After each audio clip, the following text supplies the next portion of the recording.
A continuación viajamos al centro de la experiencia blindada y llevamos al límite los metales más duros en la cuenta atrás de lo mejor entre los tanques. Desde el momento en que apareció hace poco más de un siglo, ningún otro elemento de tecnología de combate ha dejado su huella en la historia como el tanque. Ha participado en todos los principales conflictos de los siglos XX y XXI y no parece mostrar signos de abandonar el ring. Pero ¿cuáles son los más grandes tanques? Para averiguarlo, hemos convocado a los mayores expertos mundiales en tanques. Entre ellos está Tom Clancy, novelista de talla mundial, admirador de los tanques y observador del mundo militar. Sirve para matar gente y aplastar y romper cosas. No son los Juegos Olímpicos, aquí no hay juego limpio. Bruce Dickinson, líder del grupo Iron Maiden y conductor de tanques aficionado. Cuando llevas unos 20 metros en él, ya no quieres parar hasta llegar a Berlín. Y el multimillonario y coleccionista de tanques Jack Littlefield. Tengo 220 vehículos, de los que 65 son verdaderos tanques. Y como testigos directos del mundo de los tanques, tenemos a unos veteranos de guerra. Se parecía a salir a ensuciarnos en el barro y pasarlo bien. Y algún soldado. Esto es amor. El tanque es cuestión de amor. Y ahora pónganse cómodos y abróchense los cinturones, pues aquí vienen los 10 mejores tanques de la historia y la tecnología que los ha hecho poderosos. Todos sabemos qué aspecto tiene un tanque. Tiene el aspecto de un Sherman. Sabemos lo que hace un tanque. Hace lo que hace un Sherman. El puesto número 10 de los mejores tanques lo ocupa este tanque fantasía de 33 toneladas, que conocemos por los noticiarios cinematográficos, los tebeos y las películas de Hollywood. Yo diría que el Sherman es uno de los mejores tanques que se han hecho nunca. El Sherman fue el tanque que hizo que los aliados ganaran la Segunda Guerra Mundial. Se construyeron casi 50.000 Shermans en total, y el programa ha reunido a uno de sus supervivientes y 3 veteranos para los que el Sherman fue su hogar en tiempos de guerra, porque durante la campaña aliada en Normandía, cuando estos hombres no habían cumplido aún los 20 años, confiaron sus vidas a la entonces tecnología punta del Sherman. No conduzco uno de estos desde hace 60 años, pero me apetece mucho dar un paseo. Soy Brian Carpenter y era conductor de un tanque Sherman. ¿Estás bien ahí arriba, Navi? Estoy bien, Brian. ¿Qué tal ahí abajo? Muy bien. Soy Navi Clark y era artillero. Me llamo Ken Tatt y mandaba uno de estos tanques Sherman. Se significó especialmente en la campaña del desierto en 1942. El norteamericano M4 Sherman llegó a ser un tanque omnipresente entre los aliados. Lo tenían los británicos, los canadienses, los franceses, los rusos y los chinos, y se las arregló para rendir bien en todas partes. Nos impresionaba su tamaño, así como su eficacia, y los cañones funcionaban fantásticamente. Era estupendo, sobre todo el cañón, un 75 milímetros. Mucho más preciso y con un casco mayor, lo que significa que podíamos disparar a animales más grandes. Tenía que tener un buen cañón y también un buen blindaje, pero su característica principal era la movilidad. Tenía que ser capaz de moverse con velocidad en la retaguardia enemiga y explotar esa ventaja. Era muy rápido y fácil de conducir, y andaba estupendamente, casi tan bien como en un coche actual. No es extraño que el Sherman se condujera como un coche, pues fue construido por la poderosa industria automovilística norteamericana. El diseño del tanque Sherman tuvo en cuenta desde el principio sus posibilidades de producción. Los aliados pensaron que podríamos fabricar el eje en serie, así que los fabricaron empresas como Baldwin Locomotive, Works, General Motors, Pacific Car o Foundry. Se produjeron en enormes cantidades. Por cada tanque que los alemanes fabricaban, los norteamericanos hacían 10 Shermans. El diseño del Sherman era el de un tanque universal que podía ser utilizado por un ejército formado en gran medida por ciudadanos corrientes. Tenía que ser manejado por alguien que sabía conducir un tractor o una camioneta. Y nadie más novato en esto que Brian Carpenter, que era estudiante universitario antes de ponerse a conducir un tanque. Me vi con las palancas de dirección entre las piernas y había un pedal de embrague y el del acelerador. Y las palancas de dirección naturalmente actuaban como freno. La estandarización es la clave. Estos tanques solo se diferencian en el motor. Este y otros como este tenían 9 cilindros y un radiador enfriado con aire. Era, de hecho, un motor de avión. Yo no pensaba que un motor así podría servir para un vehículo tan lento como un tanque, pero por supuesto llevaba marchas mucho más cortas y menos veloces. En la marcha más baja no sobrepasaba los 4 kilómetros por hora. Y en la más alta, en la quinta, apenas llegaba a 35. Eso, por supuesto, en una carretera lisa y llana. En cuanto hubiera una ligera cuesta, no llegaría a eso.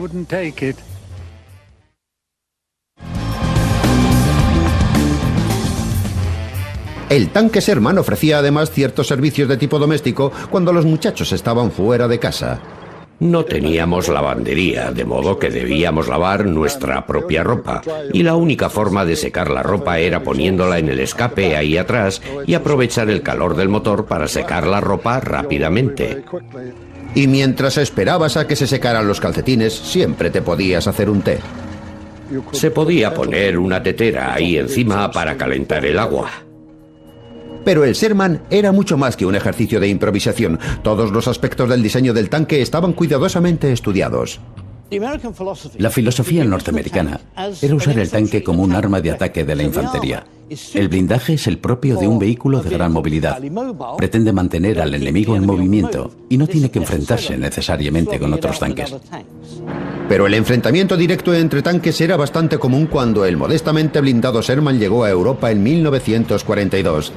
Se encontró enfrente de una nueva generación de tanques asesinos alemanes y de comandantes de tanques que pronto le tomaron la medida.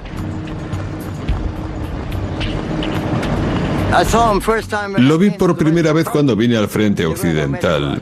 Eran poca cosa para nosotros. Tenían un blindaje muy fino que era fácil de penetrar. Se podía atravesar disparando a 1000 metros desde el Bertha. Malas noticias para el Sherman, pero eso era solo una parte. Llevaban 500 litros de gasolina en la parte delantera, lo que podía ser muy peligroso si eran alcanzados. Por eso los alemanes les dieron el nombre de asaderos de Tommy, porque se quemaban con mucha facilidad. Pero a pesar de sus defectos, al final fueron las consideraciones del diseño original de Sherman las que resultaron decisivas. Mirando a la Segunda Guerra Mundial con perspectiva, está bastante claro que el tanque que podía producirse en masa era el que iba a ganar la guerra. Cuando se topaban con nosotros venían a montones, de modo que no teníamos muchas posibilidades.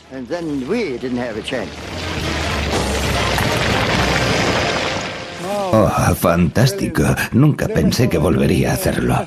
Es el arte del compromiso el que hace o destruye los tanques, y los restantes 9 más grandes tuvieron que tomar decisiones muy duras. A continuación, el tanque de diseño que saltó directamente de la mesa de delineación a las selvas del sureste asiático. El tanque Sheridan se construyó para que pudiera ser transportado por aire. Un tanque ligero de fin de semana para ir a cualquier lugar.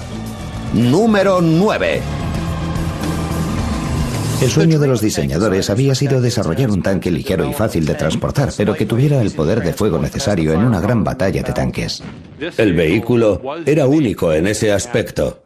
Tenía mayor poder de fuego que cualquier otro que pudiera lanzarse desde un avión. El avión de transporte vuela sobre el suelo a más de 150 por hora y a unos 50 metros de altura. Se abre para dejar caer el tanque de su interior. Es algo que da miedo ver. Esta máquina que se lanzaba en una lejana parte del mundo para luchar, digamos en una guerra colonial, se enmarca en el contexto de los Estados Unidos de los 70 y no se entiende sin Vietnam. Yo era miembro de la unidad de caballería, rastreo y destrucción. Salíamos y no regresábamos. ¿Y quién mejor para informarnos a fondo sobre el Sheridan que dos tipos que conocieron bien por dentro este tanque de muchos recursos? La primera impresión era muy positiva. Hacía un montón de cosas. Podía ser lanzado desde el aire. Flotaba, aunque todo lo que veías por la ventanilla era agua y peces. El animal M551 Sheridan, sí, yo lo conducía. Tenía una dirección sólida, 4 marchas adelante y 2 atrás. El manual decía 69 kilómetros por hora, pero podíamos llegar a 73 o 74. Su sensacional rendimiento campo a través se debía a una sola cosa, la anorexia del blindaje. Todos los elementos del tanque se controlan desde aquí. Hablamos de un tanque tan ligero como para ser lanzado desde un avión, es decir, que pese de 10 a 15 toneladas, y eso es difícil de conseguir con acero de blindaje convencional. La única manera de conseguir que el Sheridan se mantuviera entero era hacerlo de aluminio. Para un cierto nivel de blindaje se consigue una estructura mucho mejor. Es algo que puede soportar los problemas del lanzamiento. Y de la exigencia de una gran potencia de fuego en un armazón tan endeble, nació una de las características más llamativas del Sheridan. Es un cañón asombroso, un calibre 152 capaz de disparar misiles. Podía seguir una de luz, seguramente algo parecido a un rayo láser de hoy en día. Y en cuanto salía del cañón, parecía que iba a dar en el suelo. Avanzaba serpenteando, pero nunca erraba el tiro. El mismo cañón podía utilizarse para disparar proyectiles convencionales, algo emocionante, el ultraligero Sheridan.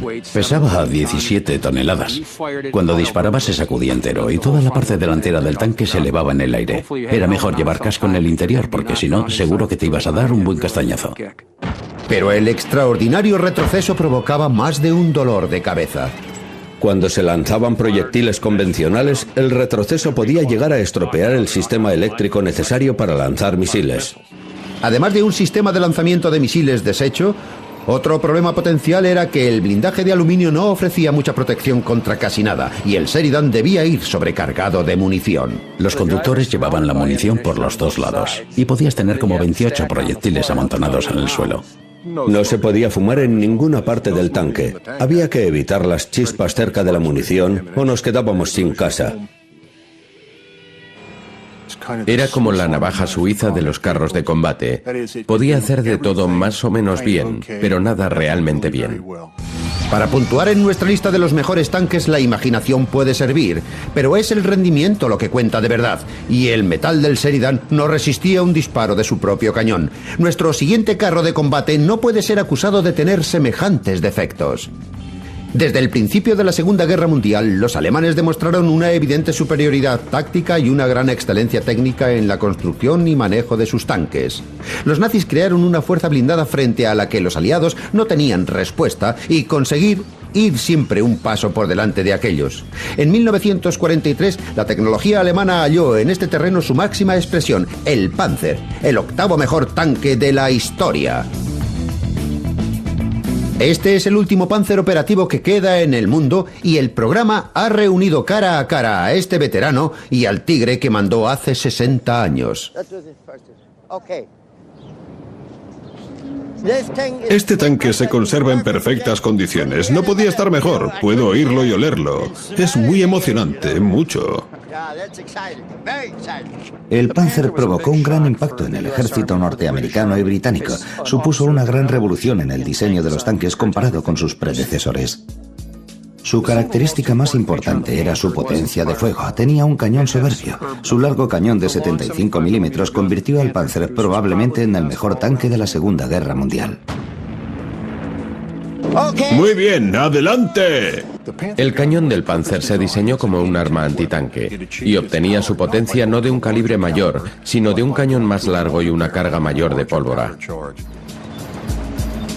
El arma propiamente dicha es un cañón muy largo y el tamaño del cañón es importante porque cuanto más largo sea el recorrido del cañón, mayor será la velocidad que alcance el proyectil. Como todos los demás comandantes de Panzers, Wolfgang Sterner quedó impresionado por la asombrosa potencia del arma. Con este tanque podías destruir un tanque enemigo a 2000 metros de distancia sin ningún problema, cualquier tanque. El diseño original del Panzer procedía de la experiencia alemana en el frente oriental. En 1941, las tácticas de combate alemanas quedaron desbaratadas cuando se toparon con una nueva generación de tanques rusos que, para su espanto, eran mejores que los suyos. La respuesta alemana a sus nuevos enemigos fue copiarlos descaradamente, y lo primero que adoptaron fue su blindaje inclinado. Este fue el primer tanque alemán que tenía un blindaje inclinado. El blindaje tiene un grosor de 80 milímetros, pero gracias a la inclinación brinda la protección de 100 milímetros. Porque si recibe un disparo frontal, rebota. No conformes con copiar el tanque soviético, el diseño del Panzer pretendía mejorarlo. Mirando su parte frontal puede apreciarse una cierta apariencia ruda, pero esto no es un trabajo chapucero. Es una pieza de tecnología antiminas bastante sofisticada, un tipo de material que se trabajaba deliberadamente para darle una apariencia ruda y después se reforzaba al fuego para proveerle de resistencia ante las minas magnéticas. Las mejoras no se limitaron al blindaje. Los alemanes se enorgullecían de haber hecho una renovación completa de su ingeniería. Donde en el tanque ruso había un mecanismo que podía pesar 50 kilos, los alemanes lo transformaban en algo que pesara 35. Este es el vaciado del bloque del motor del Panzer, y puede verse con solo mirarlo que es un trabajo bastante intrincado. Tiene cantidad de secciones finas y ha sido elaborado con muchísimo cuidado. Y yo creo que una unidad norteamericana o rusa comparable a esta sería más pesada y más grande. Podía tener un aspecto rudo, pero estaba diseñado para operar con ventaja. Aquí va la orden de avance. ¡Adelante! El Panzer entró en acción por primera vez en la batalla de Kursk, la mayor y más dura batalla de tanques de la Segunda Guerra Mundial. Pero las cosas se torcieron desde el principio. La mayoría de las cosas se estropearon antes de entrar en acción. No estaban preparados para el combate, era demasiado pronto para llevarlos al frente, y al principio no fue una situación precisamente admirable. El problema con la complejidad de la ingeniería no era solo que fuera propensa a las averías, sino que también consumía un tiempo y unos recursos preciosos. Estos son los rodamientos principales del motor Maybach V12 que llevaba el Panzer. Es una preciosa pieza de ingeniería diseñada para durar años. El problema era que el Panzer solo duraba unas semanas o meses en combate, y es una de las razones por las que los alemanes perdieron la guerra. No podían reponer su excelente ingeniería en todos los aspectos y elementos de sus armas. El carácter nacional alemán busca siempre la perfección absoluta. Cuando la perfección no es estrictamente necesaria, resulta contraproducente. Se dice que si los alemanes no se hubieran esmerado tanto en la excelencia y hubieran construido mayor cantidad de tanques más sencillos, el resultado de la guerra habría sido otro, 1-0, pero a favor del otro bando. Así que, se mire como se mire, este tanque se merece el puesto número 8 del ranking. El Panzer es una máquina que, si no existiera, habría que inventarla. Si el Satén produjera tanques, haría el T-72. En la década de 1970, la brecha entre los dos lados del telón de acero parecía ser más grande que nunca, y el T-72 era el símbolo de la hipotética amenaza rusa. El T-72 fue un tanque construido por los soviéticos para luchar en la Tercera Guerra Mundial. El T-72 fue diseñado para constituir la punta de lanza de un avance soviético en Europa Occidental, el tanque de ataque definitivo. El T-72 era un motivo de preocupación. Tenía un blindaje grueso, gran movilidad, un gran cañón y un perfil bastante bajo. Es unos 30 centímetros más bajo que un tanque británico y unos 46 más bajo que el tanque norteamericano de su época. Así que era un objetivo difícil de alcanzar, especialmente cuando se dirige rápidamente hacia ti y en grandes cantidades seguido de la infantería. Eso suena muy emocionante. Si miras al 772 verás que es ancho y achaparrado y que tiene un gran cañón, y que cuando lo estás conduciendo te sientes realmente agresivo, con ganas de seguir adelante. Te sientes parte de él y es divertido conducir. La mayor sorpresa del TT2 fue realmente su arma. Era un cañón calibre 125 milímetros que nos habría causado muchos problemas. El cañón soviético era 5 milímetros más ancho que los occidentales, lo que permitía usar mayores obuses y mayor capacidad de penetración. Pero el elemento revolucionario era que el cañón se cargaba por medio de un sistema de carga automática. El gran bulto verde es la parte trasera del cañón. Hace pareja con un autocargador. Bien, la munición sale de este par de portezuelas del suelo que se levantan hasta aquí. La culata sale de la parte trasera de la torreta y golpea aquí. Teniendo un cargador automático, no hace falta una persona cargando. Con eso puedes reducir el tamaño del tanque y convertirlo en un objetivo más difícil de alcanzar. Eliminar un miembro de la tripulación reduce el peso del tanque en alrededor de 12 toneladas, pues el peso del blindaje depende de los miembros que ha de proteger. Esto aumenta la velocidad y maniobrabilidad del tanque, pero el T-72 iba más allá. Reducía considerablemente el espacio interior, de modo que hasta la tripulación que quedaba debía ser especialmente seleccionada. Si no eras más bajo de 1,66, algo así, y mi mujer no es más alta, no entrabas en el T-72. Había que ser muy pequeño. El T-72 parecía encajar perfectamente con el estereotipo occidental del tanque soviético. Una brutal y eficiente máquina asesina. Pero, ¿era realmente el T-72 lo que se suponía que era?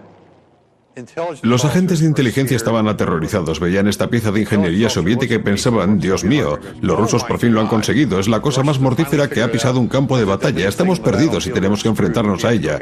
Pero eso pasó pronto porque descubrimos que era una trampa mortal, como todo lo que construían los rusos. Para empezar, el cargador automático tenía problemas. Tenía la mala costumbre de cargar con prendas de ropa al cañón. Se dieron casos de miembros de la tripulación que perdieron un brazo porque el cargador automático les enganchó la manga.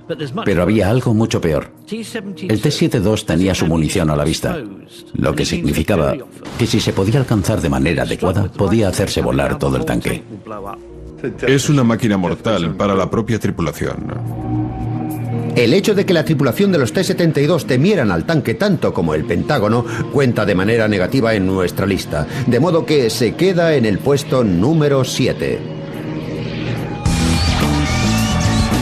Mientras la búsqueda de la destrucción mutua hacía desgraciados a todos a ambos lados del telón de acero, los amables suecos intentaron hallar el modo de transformar la imagen del tanque, convirtiéndolo en un instrumento de paz. El irrepetible tanque S ocupa nuestro 6º lugar. La opción pacifista. Cuando el mundo militar vio por primera vez el tanque S, todo el mundo se quedó asombrado.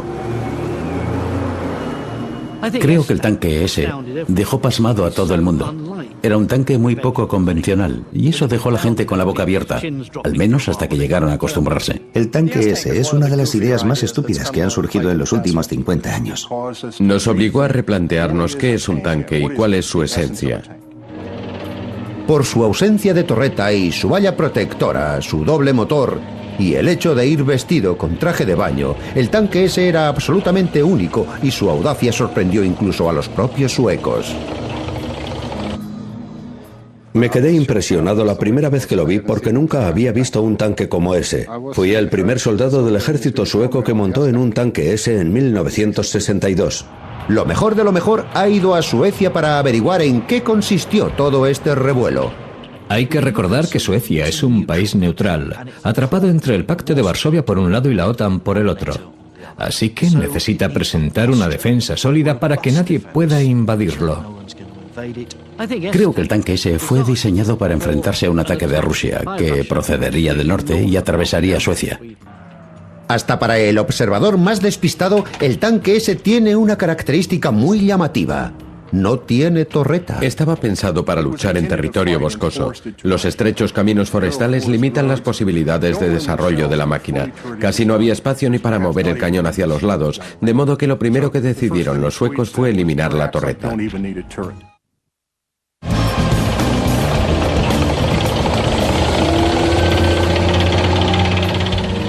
La ausencia de torreta hace que el tanque S solo tenga 2,1 metros de altura, algo muy práctico si lo que pretendes es ocultarte.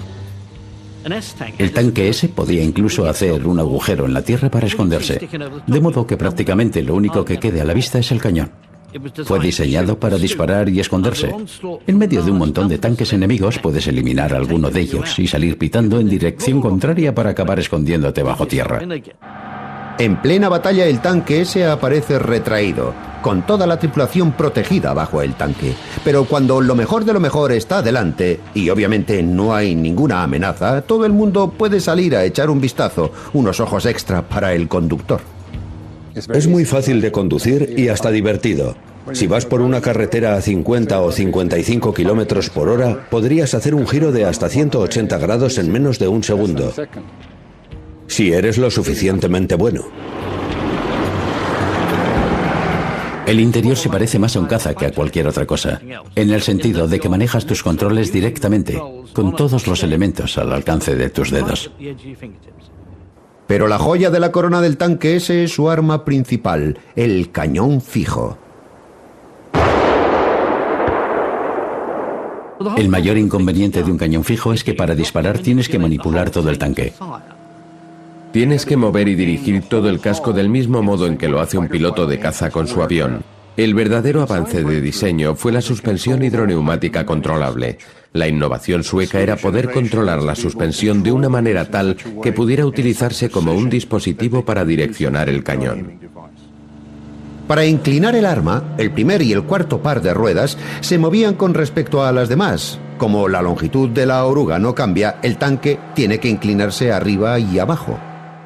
Lo que ven aquí es el brazo al que está conectado la primera rueda, que se mueve cuando mueves el casco. El elegante y sofisticado tanque ese recibió alabanzas de militares de todo el mundo. Les encantó, pero nadie lo compró. Estaba destinado a enfrentarse al ejército ruso en territorio sueco y con tácticas militares suecas. Se adaptaba tan bien a esa misión que de hecho no le venía muy bien a casi nadie más en el mundo.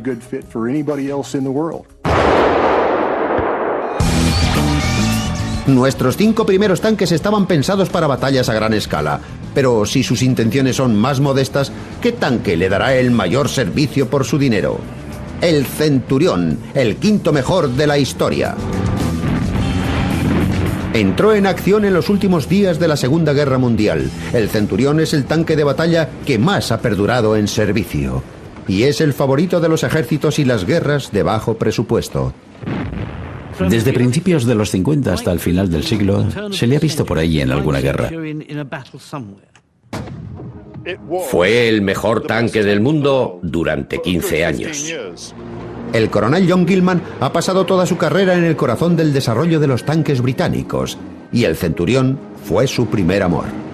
Cuando me incorporé a mi regimiento en 1968, mi primer vehículo fue un Centurión Mark 62 muy parecido a este de aquí, y recorrimos con él 5.600 kilómetros, lo que es una distancia verdaderamente considerable. Y el coronel Gilman sabe mejor que nadie que la clave del éxito de cualquier tanque es el mantenimiento en el campo de batalla. La propia tripulación puede mantener en funcionamiento este vehículo en batalla, pues el aparato se diseñó desde el punto de vista de los tripulantes para que pudieran arreglarlo con 2 llaves. Una es esta diminuta llave inglesa y la otra es mucho mayor que servía para hacer los ajustes de la parte delantera. Con estas dos no te hacía falta ninguna otra llave.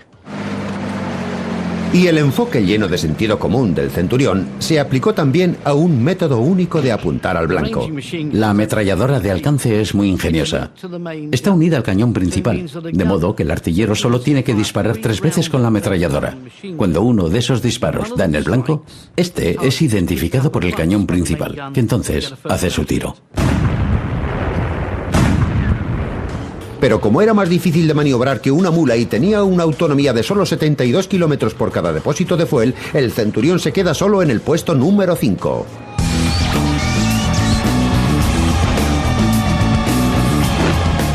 En 1970, encontrándose sin amigos en el mundo y rodeada de vecinos airados, las Fuerzas Armadas de Israel decidieron crear su propio tanque.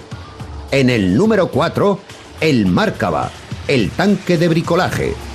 Desde las montañas de los Altos del Golán hasta la urbanizada Franja de Gaza, Israel se enfrenta a necesidades defensivas únicas. El Markava es un vehículo de gran éxito porque hace 2 cosas. Puede batirse en la lucha urbana de corta distancia, pero también puede cumplir la función tradicional del tanque de lucha en campo abierto. El Markava es una criatura de Israel. Normalmente, cuando se diseña un tanque, hay que llegar a un compromiso entre potencia de fuego, blindaje y maniobrabilidad. En nuestro caso, la protección del blindaje y la supervivencia son lo más importante. La supervivencia es una cuestión clave en un país con una población menor que la de Londres y un servicio militar obligatorio tanto para hombres como para mujeres. Me llamo Elinor Kushina. Soy instructora de tanques en la Escuela de las Fuerzas Armadas. Enseño a los soldados cómo manejarlos. Esta es mi parte favorita del tanque, la unidad de tracción, la zona del motor y la transmisión, que se encuentran juntas en la parte delantera. Por eso el tanque se llama Markava, que en hebreo significa cuadriga, y es como si llevara caballos delante, que eran la fuerza de tracción de la cuadriga. Igualmente el motor y la transmisión son la fuerza de tracción del tanque. Si un proyectil alcanzara el tanque, daría en la unidad de tracción y no en las personas que van en él. El conductor que se sienta aquí se mueve hacia un lado. No conviene sentarse en el medio donde te puede alcanzar un disparo. Es mejor en el lado. Ahí estoy a cubierto de los proyectiles que podrían alcanzarme. Cuando conduzco un tanque tengo todo el desierto para mí. Es una sensación maravillosa. Se puede ir muy rápido con él, a pesar de que es un monstruo muy poderoso. Una de las cosas que hace que el Markava sea especial es su continuo estado de evolución, adaptándose a las también insólitas necesidades del ejército israelí. En función de nuestra experiencia, hemos hecho muchas pequeñas innovaciones para que la suspensión del tanque pueda adaptarse especialmente a los saltos del Golán, que es una zona muy pedregosa. El amortiguador espiral del Markava aumenta su eficacia permitiendo que los amortiguadores se separen completamente del eje de la rueda cuando se topa con un bache especialmente grande. El eje de la rueda no está conectado de manera fija al amortiguador. Cuando baja, por efecto de la gravedad, se desconecta. El tanque cae libremente sobre el brazo de suspensión, lo que aumenta la comodidad de la conducción del viaje. El tanque se desarrolló prácticamente en una situación de combate, algo bastante excepcional. Las lecciones aprendidas en el campo de batalla se van aplicando en el diseño del tanque. La parte más vulnerable del tanque es la zona donde se unen el casco y la torreta. Y lo que hacen estas cadenas es desviar el curso de un proyectil cuando pega ahí, de modo que no lleguen a impactar en esa zona. Porque un tanque sin torreta o sin casco no merece la pena.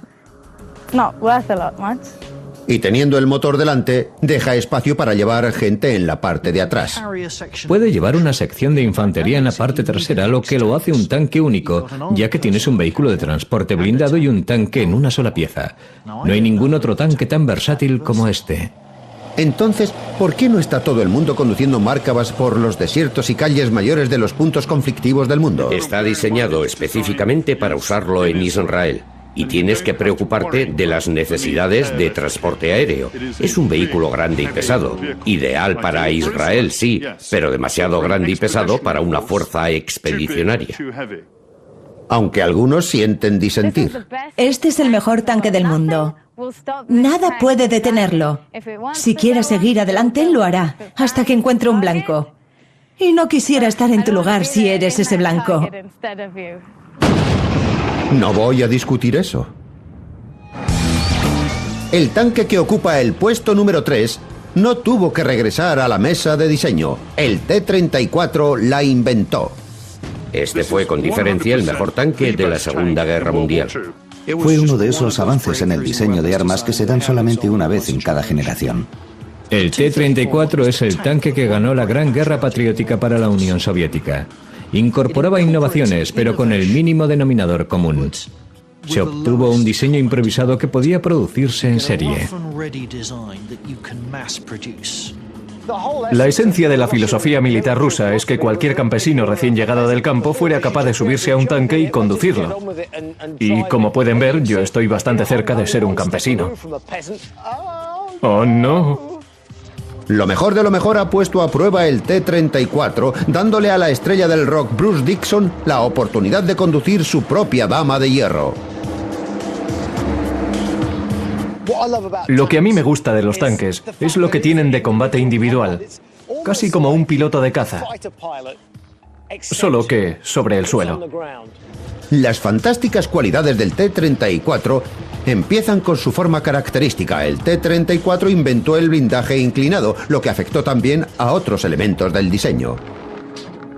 Una de las innovaciones del T-34 era el arma. Tenía un cañón de 76 milímetros cuando la mayoría de los tanques usaban calibres mucho menores. Pensaron que tenían que incorporar un cañón capaz de derrotar a todos los demás tanques tan bien blindados como el T-34. Tiene una torreta gruesa y maciza de construcción muy simple, producto de un molde bastante burdo cuyas marcas pueden verse aquí. Estamos en guerra. No hace falta que sea bonito. Si funciona, se puede usar para matar gente. Las extraordinarias cualidades del T-34 se pusieron a prueba en 1941, cuando Alemania avanzó hacia el este.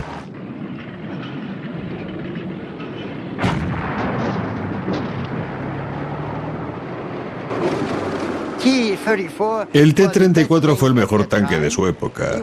Resumía a la perfección el compromiso entre el blindaje, la potencia de fuego y la maniobrabilidad en campo abierto. Era el mejor tanque de entonces. Los demás estaban mucho más atrasados.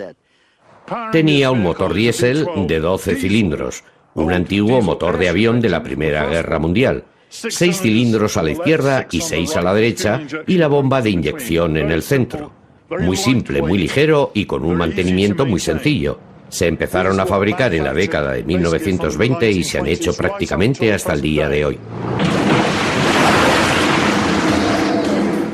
Yo diría que, de todos los vehículos de este tipo que he conducido, es el más divertido.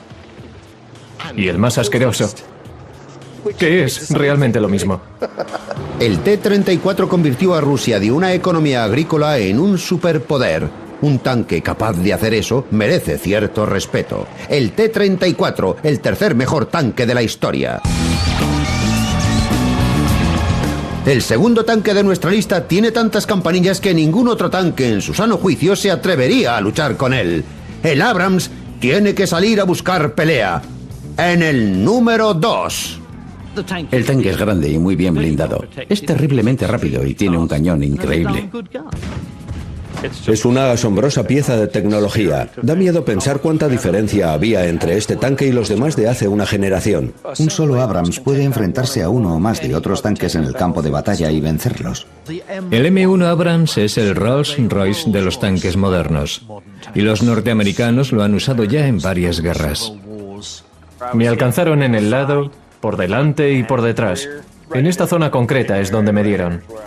Nos dirigíamos al centro de Bagdad, sabiendo que nos podían disparar desde arriba.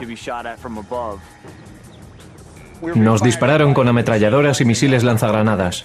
Estos últimos están diseñados para destruir los vehículos. Los misiles lanzagranadas son armas terriblemente destructivas, capaces de perforar un blindaje de hasta 75 centímetros de acero. Pero el tanque Abrams está cubierto de una nueva generación de blindaje laminado, ligero y más capaz de resistir los misiles lanzagranadas. Su composición altamente secreta salvó la vida de la teniente Montgomery. El primer impacto se produjo en esta zona de aquí. Explotó. Arrancó mi ametralladora del calibre 50 y toda la munición que yo había almacenado aquí. Yo estaba aquí. La escotilla estaba bajada en la posición que llamamos protección abierta. Y entonces dispararon.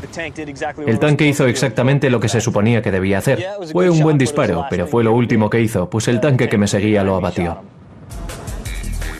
Pero el Abrams es mucho más que un casco blindado. El M1 es bastante fácil de manejar. Tiene un sistema de control de fuego que yo llamo "Ojalá esté muerto". En teoría, el Abrams M182 puede matar a un batallón de enemigos completo. Para mantener en movimiento las 68 toneladas del Abrams se necesita un motor de propulsión de 1500 caballos. Tiene un motor potentísimo con el que puede ponerse a 110 kilómetros por hora. Cuando lo pones en marcha, le suele costar un par de segundos entrar en calor. Pero cuando lo hace es increíble. No hay quien lo pare, a no ser que pises el freno, claro. El uso de un motor de avión a reacción ha sido un tema controvertido desde la primera vez que el Abrams pasó por una gasolinera. El M1A1 tiene un depósito de unos 1900 litros de capacidad y consume alrededor de 120 litros a los 100. Gasta unos 30 litros solo en arrancar el motor. Y eso es mucho. Además de sus problemas de consumo, el motor también recalienta demasiado el escape. El motor a reacción tiene un escape terriblemente potente. Es como un auténtico soplete, una especie de misil de calor saliendo continuamente de tu trasero. Y eso no es nada agradable. A pesar de estos problemillas, el hecho es que el Abrams es una rotunda advertencia de que la guerra de tanques está perfectamente viva a principios del siglo XXI. A Alemania se le prohibió fabricar armas después de la Segunda Guerra Mundial, pues no había utilizado correctamente aquellas que había tenido. Pero en la década de 1970, una nueva Alemania obtuvo permiso para regresar a la producción de tanques, y la excelencia tecnológica que creó el Panzer dio a luz a una nueva generación de grandes felinos, el Leopard, el mejor tanque de todos los tiempos. Es una máquina excelente. Comparado con otros tanques, es más pequeño, más ligero y más rápido. Creo que es la mejor combinación de movilidad de todo el mundo en este momento. El tanque perfecto tiene que tener movilidad, blindaje y potencia de fuego, y el Leo 2 cumple esos requisitos. Es un tanque excelente. Tal vez sea un producto alemán, pero el Leopard 2 es una afirmación de la identidad europea. Es una combinación de lo mejor, la mejor potencia de fuego, el mejor blindaje y la mejor movilidad del mundo hoy en día. El Leopard 2 es un serio competidor en la carrera de los mejores tanques. No es solo un competidor. El Leopard es el tanque más grande de todos los tiempos y aquí en Suecia 280 Leopards patrullan las zonas rurales y boscosas. Tras el fracaso del tanque S, los suecos dejaron de producir su propio tanque y salieron de compras para adquirir un sustituto. El Leopard alemán batió a todos sus competidores. ¿Dejaría usted que su hijo de 18 años lo sacara del garaje? Mi nombre es Johnson, soy el conductor. Soy el capitán, mi nombre es Christian Jousen. Mi nombre es Chase Kelly, soy artillero. Mi nombre es Joseph Rosen, soy el cargador de este tanque y el jefe. Lo mejor de lo mejor sigue a estos reclutas del ejército sueco en sus maniobras de 11 días durante las que conocerán la tecnología punta del Leopard. Hace 6 meses dejaron sus casas para hacer el servicio militar y probablemente nunca han conducido un tanque hasta ahora. Han cambiado el Volvo familiar por esta máquina asesina de 62 toneladas y es la extraordinaria facilidad de manejo del Leopard lo que permite a estos jóvenes cruzar la tundra con confianza. Aquí no hay palancas de dirección y cajas de cambios complicadas. Es casi como conducir un coche, aunque algo más pesado. Hoy vamos a conducir como locos. El volante parece un volante corriente de coche y el asiento es muy cómodo, como el de un coche deportivo. Tiene un compartimento muy simple, muy parecido al de un coche. El pedal grande del medio es el del freno. Puedes hacer frenar 62 toneladas y media en unos 9 metros. Vamos a conducir el tanque hasta llevarlo al límite. Me siento confiado con este tanque. El propósito es convertirlos en cazadores y sentirlo de verdad. El extraordinario rendimiento del Leopard está en relación con su radical diseño de módulos. De hecho, es una gran combinación de piezas sueltas, todas ellas fácilmente reemplazables. Y como con tu Mercedes, cuando algo se avería, no tienes que coger la llave inglesa, sino el teclado. Para el mantenimiento usamos un teclado. Lo conecto a los diferentes módulos y los pruebo individualmente. Ahora voy a enchufar este cable al centro logístico y luego al ordenador de mantenimiento para ver lo que va mal en el tanque. Por ejemplo, si tienes algún problema con el motor, no tienes más que sacarlo entero y llevártelo al taller. Recibes el nuevo motor y lo instalas en lugar del anterior. Y el tanque está listo.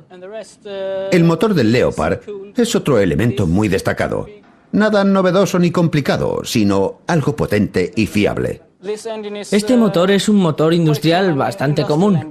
Tiene alrededor de 1500 caballos de potencia, 12 cilindros, 48 litros y una torsión 15 veces mayor que la de un coche normal.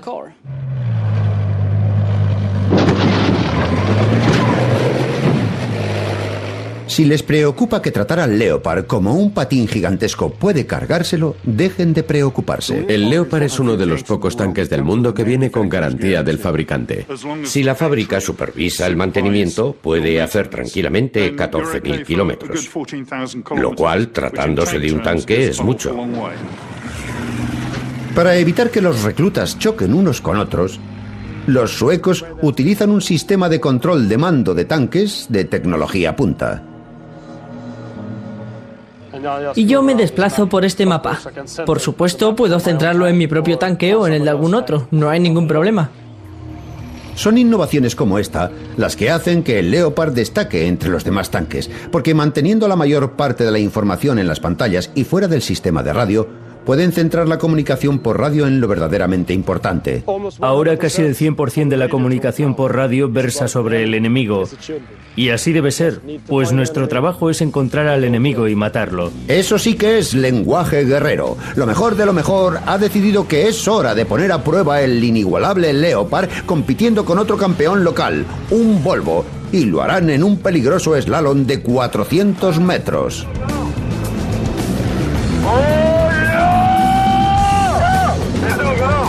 Pero en lo mejor de lo mejor, el tanque no solo debe vencer, debe destruir.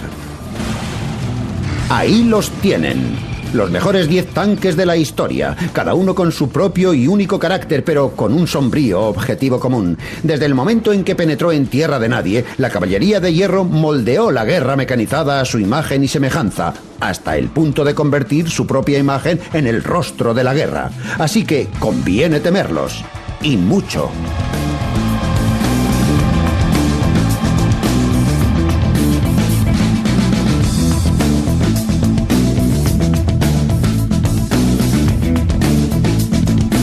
Metros de altura. Se abre para dejar caer el tanque de su interior. Es algo que da miedo ver.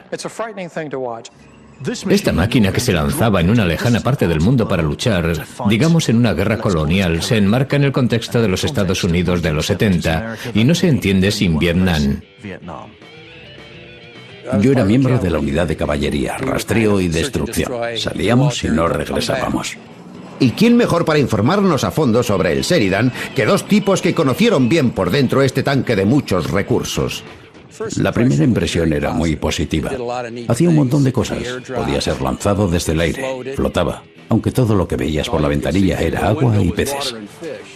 El animal M551 Sheridan, sí, yo lo conducía. Tenía una dirección sólida, 4 marchas adelante y 2 atrás. El manual decía 69 kilómetros por hora, pero podíamos llegar a 73 o 74. Su sensacional rendimiento campo a través se debía a una sola cosa, la anorexia del blindaje. Todos los elementos del tanque se controlan desde aquí.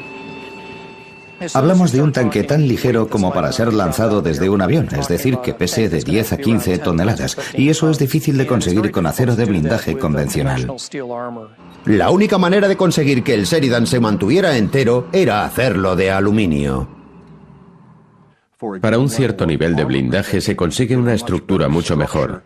Es algo que puede soportar los problemas del lanzamiento. Y de la exigencia de una gran potencia de fuego en un armazón tan endeble, nació una de las características más llamativas del Sheridan. Es un cañón asombroso, un calibre 152 capaz de disparar misiles. Podía seguir una de luz, seguramente algo parecido a un rayo láser de hoy en día. Y en cuanto salía del cañón, parecía que iba a dar en el suelo. Avanzaba serpenteando, pero nunca erraba el tiro. El mismo cañón podía utilizarse para disparar proyectiles convencionales, algo emocionante, el ultraligero Sheridan. Pesaba 17 toneladas. Cuando disparaba se sacudía entero y toda la parte delantera del tanque se elevaba en el aire. Era mejor llevar casco en el interior porque si no, seguro que te ibas a dar un buen castañazo. Pero el extraordinario retroceso provocaba más de un dolor de cabeza. Cuando se lanzaban proyectiles convencionales, el retroceso podía llegar a estropear el sistema eléctrico necesario para lanzar misiles. Además de un sistema de lanzamiento de misiles deshecho, otro problema potencial era que el blindaje de aluminio no ofrecía mucha protección contra casi nada, y el Sheridan debía ir sobrecargado de munición. Los conductores llevaban la munición por los dos lados, y podías tener como 28 proyectiles amontonados en el suelo. No se podía fumar en ninguna parte del tanque. Había que evitar las chispas cerca de la munición o nos quedábamos sin casa. Era como la navaja suiza de los carros de combate. Podía hacer de todo más o menos bien, pero nada realmente bien. Para puntuar en nuestra lista de los mejores tanques, la imaginación puede servir, pero es el rendimiento lo que cuenta de verdad, y el metal del Sheridan no resistía un disparo de su propio cañón. Nuestro siguiente carro de combate no puede ser acusado de tener semejantes defectos. Desde el principio de la Segunda Guerra Mundial, los alemanes demostraron una evidente superioridad táctica y una gran excelencia técnica en la construcción y manejo de sus tanques. Los nazis crearon una fuerza blindada frente a la que los aliados no tenían respuesta y conseguir ir siempre un paso por delante de aquellos. En 1943, la tecnología alemana halló en este terreno su máxima expresión, el Panzer, el octavo mejor tanque de la historia. Este es el último Panzer operativo que queda en el mundo y el programa ha reunido cara a cara a este veterano y al tigre que mandó hace 60 años. Este tanque se conserva en perfectas condiciones. No podía estar mejor. Puedo oírlo y olerlo. Es muy emocionante, mucho. El Panzer provocó un gran impacto en el ejército. El diseño del Sherman era el de un tanque universal que podía ser utilizado por un ejército formado en gran medida por ciudadanos corrientes. Tenía que ser manejado por alguien que sabía conducir un tractor o una camioneta. Y nadie más novato en esto que Brian Carpenter, que era estudiante universitario antes de ponerse a conducir un tanque. Me vi con las palancas de dirección entre las piernas y había un pedal de embrague y el del acelerador. Y las palancas de dirección, naturalmente, actuaban como freno. La estandarización es la clave. Estos tanques solo se diferencian en el motor. Este y otros como este tenían 9 cilindros y un radiador enfriado con aire. Era, de hecho, un motor de avión. Yo no pensaba que un motor así podría servir para un vehículo tan lento como un tanque, pero por supuesto llevaba marchas mucho más cortas y menos veloces. En la marcha más baja no sobrepasaba los 4 kilómetros por hora. Y en la más alta, en la quinta, apenas llegaba a 35. Eso, por supuesto, en una carretera lisa y llana. En cuanto hubiera una ligera cuesta, no llegaría a eso.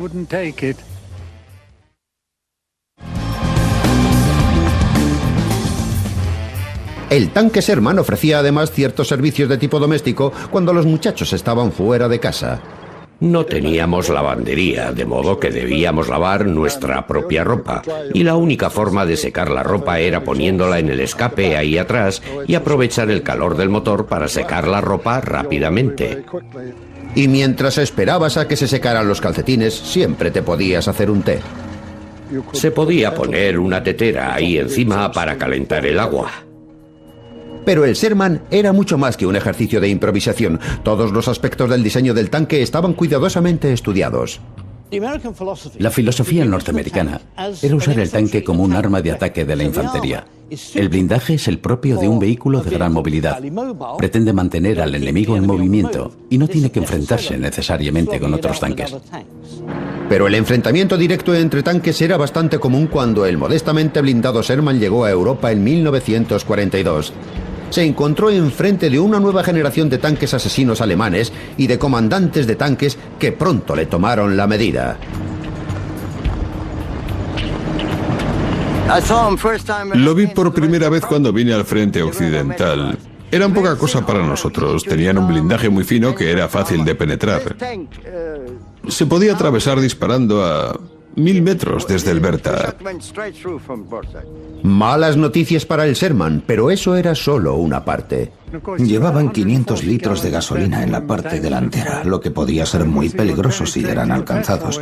Por eso los alemanes les dieron el nombre de asaderos de Tommy, porque se quemaban con mucha facilidad. Pero a pesar de sus defectos, al final fueron las consideraciones del diseño original de Sherman las que resultaron decisivas. Mirando a la Segunda Guerra Mundial con perspectiva, está bastante claro que el tanque que podía producirse en masa era el que iba a ganar la guerra.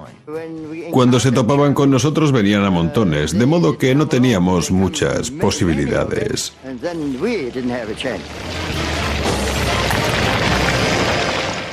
Oh, fantástico. Nunca pensé que volvería a hacerlo. Es el arte del compromiso el que hace o destruye los tanques, y los restantes 9 más grandes tuvieron que tomar decisiones muy duras. A continuación, el tanque de diseño que saltó directamente de la mesa de delineación a las selvas del sureste asiático. El tanque Sheridan se construyó para que pudiera ser transportado por aire. Un tanque ligero de fin de semana para ir a cualquier lugar. Número 9. El sueño de los diseñadores había sido desarrollar un tanque ligero y fácil de transportar, pero que tuviera el poder de fuego necesario en una gran batalla de tanques. El vehículo era único en ese aspecto. Tenía mayor poder de fuego que cualquier otro que pudiera lanzarse desde un avión. El avión de transporte vuela sobre el suelo a más de 150 por hora y a unos 50.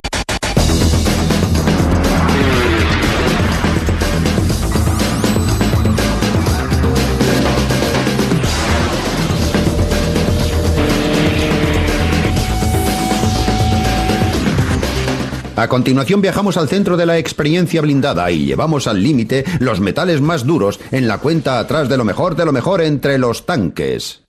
Desde el momento en que apareció hace poco más de un siglo, ningún otro elemento de tecnología de combate ha dejado su huella en la historia como el tanque. Ha participado en todos los principales conflictos de los siglos XX y XXI y no parece mostrar signos de abandonar el ring.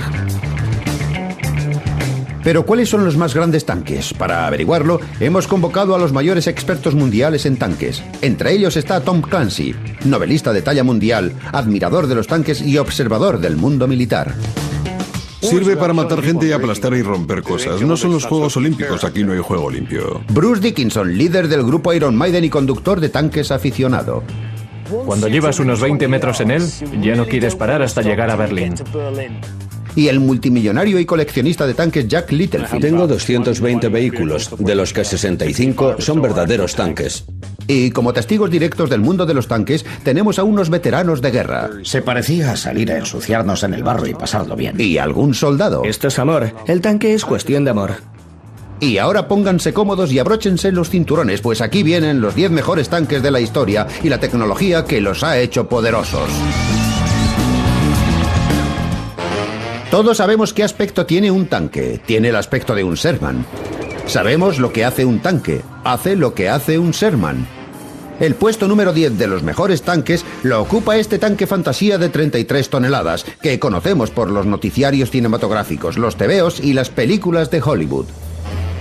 Yo diría que el Sherman es uno de los mejores tanques que se han hecho nunca.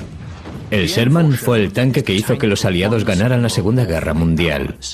Se construyeron casi 50.000 Shermans en total, y el programa ha reunido a uno de sus supervivientes y 3 veteranos para los que el Sherman fue su hogar en tiempos de guerra, porque durante la campaña aliada en Normandía, cuando estos hombres no habían cumplido aún los 20 años, confiaron sus vidas a la entonces tecnología punta del Sherman. No conduzco uno de estos desde hace 60 años, pero me apetece mucho dar un paseo. Soy Brian Carpenter y era conductor de un tanque Sherman. ¿Estás bien ahí arriba, Navi? Estoy bien, Brian. ¿Qué tal ahí abajo? Muy bien. Soy Navi Clark y era artillero. Me llamo Ken Tad y mandaba uno de estos tanques Sherman. Se significó especialmente en la campaña del desierto en 1942. El norteamericano M4 Sherman llegó a ser un tanque omnipresente entre los aliados. Lo tenían los británicos, los canadienses, los franceses, los rusos y los chinos, y se las arregló para rendir bien en todas partes. Nos impresionaba su tamaño, así como su eficacia, y los cañones funcionaban fantásticamente.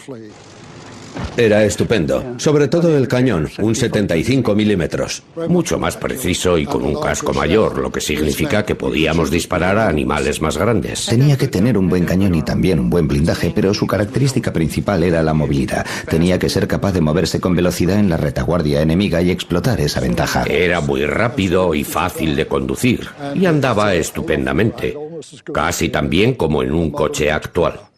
No es extraño que el Sherman se condujera como un coche, pues fue construido por la poderosa industria automovilística norteamericana.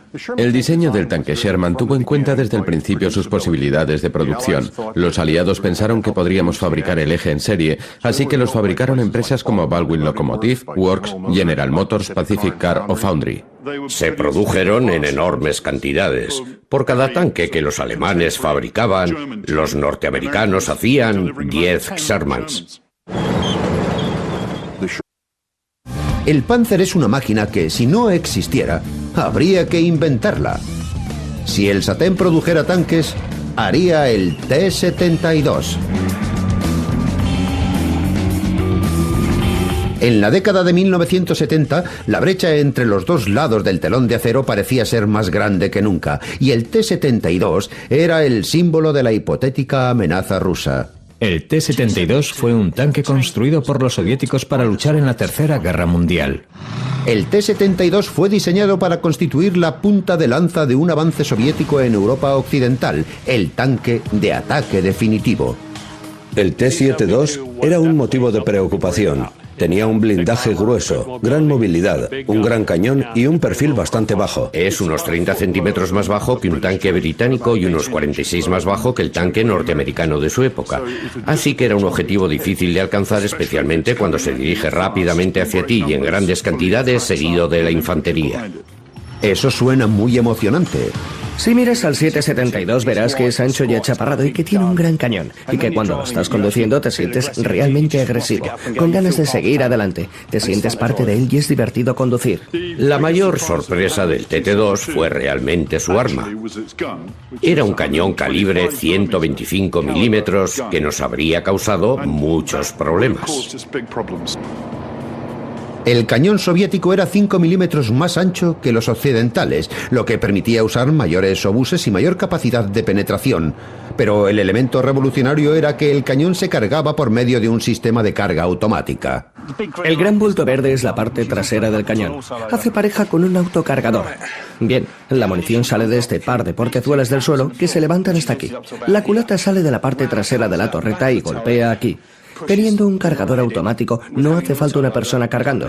Con eso puedes reducir el tamaño del tanque y convertirlo en un objetivo más difícil de alcanzar. Eliminar un miembro de la tripulación reduce el peso del tanque en alrededor de 12 toneladas, pues el peso del blindaje depende de los miembros que ha de proteger. Esto aumenta la velocidad y maniobrabilidad del tanque, pero el T-72 iba más allá. Reducía considerablemente el espacio interior, de modo que hasta la tripulación que quedaba debía ser especialmente seleccionada. Si no eras más bajo de 1,66, algo así, y mi mujer no es más alta, no entrabas en el T-72. Había que ser muy pequeño. El T-72 parecía encajar perfectamente con el estereotipo occidental del tanque soviético. Una brutal y eficiente máquina asesina. Pero, ¿era realmente el T-72 lo que se suponía que era? Los agentes de inteligencia estaban aterrorizados. Veían esta pieza de ingeniería soviética y pensaban, Dios mío, los rusos por fin lo han conseguido. Es la cosa más mortífera que ha pisado un campo de batalla. Estamos perdidos y tenemos que enfrentarnos a ella. Pero eso pasó pronto porque descubrimos que era una trampa mortal, como todo lo que construían los rusos. Para empezar, el cargador automático tenía problemas. Tenía la mala costumbre de cargar con prendas de ropa al cañón. Se dieron casos de miembros de la tripulación que perdieron un brazo porque el cargador automático les enganchó la manga. Pero había algo mucho peor. El T-72 tenía su munición a la vista, lo que significaba que si se podía alcanzar de manera adecuada, podía hacerse volar todo el tanque. Es una máquina mortal para la propia tripulación. El hecho de que la tripulación de los T-72 temieran al tanque tanto como el Pentágono cuenta de manera negativa en nuestra lista, de modo que se queda en el puesto número 7. Mientras la búsqueda de la destrucción mutua hacía desgraciados a todos a ambos lados del telón de acero, los amables suecos intentaron hallar el modo de transformar la imagen del tanque, convirtiéndolo en un instrumento de paz. El irrepetible tanque S ocupa nuestro 6º lugar. La opción pacifista. Cuando el mundo militar vio por primera vez el tanque S, todo el mundo se quedó asombrado. Norteamericano y británico, supuso una gran revolución en el diseño de los tanques comparado con sus predecesores. Su característica más importante era su potencia de fuego. Tenía un cañón soberbio. Su largo cañón de 75 milímetros convirtió al Panzer probablemente en el mejor tanque de la Segunda Guerra Mundial. Muy bien, adelante. El cañón del Panzer se diseñó como un arma antitanque y obtenía su potencia no de un calibre mayor, sino de un cañón más largo y una carga mayor de pólvora. El arma propiamente dicha es un cañón muy largo y el tamaño del cañón es importante porque cuanto más largo sea el recorrido del cañón, mayor será la velocidad que alcance el proyectil. Como todos los demás comandantes de Panzers, Wolfgang Sterner quedó impresionado por la asombrosa potencia del arma. Con este tanque podías destruir un tanque enemigo a 2000 metros de distancia sin ningún problema, cualquier tanque. El diseño original del Panzer procedía de la experiencia alemana en el frente oriental. En 1941, las tácticas de combate alemanas quedaron desbaratadas cuando se toparon con una nueva generación de tanques rusos que, para su espanto, eran mejores que los suyos. La respuesta alemana a sus nuevos enemigos fue copiarlos descaradamente. Y lo primero que adoptaron fue su blindaje inclinado. Este fue el primer tanque alemán que tenía un blindaje inclinado. El blindaje tiene un grosor de 80 milímetros, pero gracias a la inclinación brinda la protección de 100 milímetros. Porque si recibe un disparo frontal, rebota. No conformes con copiar el tanque soviético, el diseño del Panzer pretendía mejorarlo. Mirando su parte frontal puede apreciarse una cierta apariencia ruda, pero esto no es un trabajo chapucero. Es una pieza de tecnología antiminas bastante sofisticada, un tipo de material que se trabajaba deliberadamente para darle una apariencia ruda y después se reforzaba al fuego para proveerle de resistencia ante las minas magnéticas. Las mejoras no se limitaron al blindaje. Los alemanes se enorgullecían de haber hecho una renovación completa de su ingeniería. Donde en el tanque ruso había un mecanismo que podía pesar 50 kilos, los alemanes lo transformaban en algo que pesara 35. Este es el vaciado del bloque del motor del Panzer. Y puede verse con solo mirarlo que es un trabajo bastante intrincado.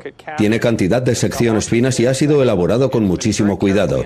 Y yo creo que una unidad norteamericana o rusa comparable a esta sería más pesada y más grande. Podía tener un aspecto rudo, pero estaba diseñado para operar con ventaja. Aquí va la orden de avance. ¡Adelante! El Panzer entró en acción por primera vez en la batalla de Kursk, la mayor y más dura batalla de tanques de la Segunda Guerra Mundial. Pero las cosas se torcieron desde el principio. La mayoría de las cosas se estropearon antes de entrar en acción. No estaban preparados para el combate. Era demasiado pronto para llevarlos al frente. Y al principio no fue una situación precisamente admirable. El problema con la complejidad de la ingeniería no era solo que fuera propensa a las averías, sino que también consumía un tiempo y unos recursos preciosos. Estos son los rodamientos principales del motor Maybach V12 que llevaba el Panzer. Es una preciosa pieza de ingeniería diseñada para durar años. El problema era que el Panzer solo duraba unas semanas o meses en combate, y es una de las razones por las que los alemanes perdieron la guerra. No podían reponer su excelente ingeniería en todos los aspectos y elementos de sus armas. El carácter nacional alemán busca siempre la perfección absoluta. Cuando la perfección no es estrictamente necesaria, resulta contraproducente. Se dice que si los alemanes no se hubieran esmerado tanto en la excelencia y hubieran construido mayor cantidad de tanques más sencillos, el resultado de la guerra habría sido otro, 1-0, pero a favor del otro bando. Así que, se mire como se mire, este tanque se merece el puesto número 8 del ranking.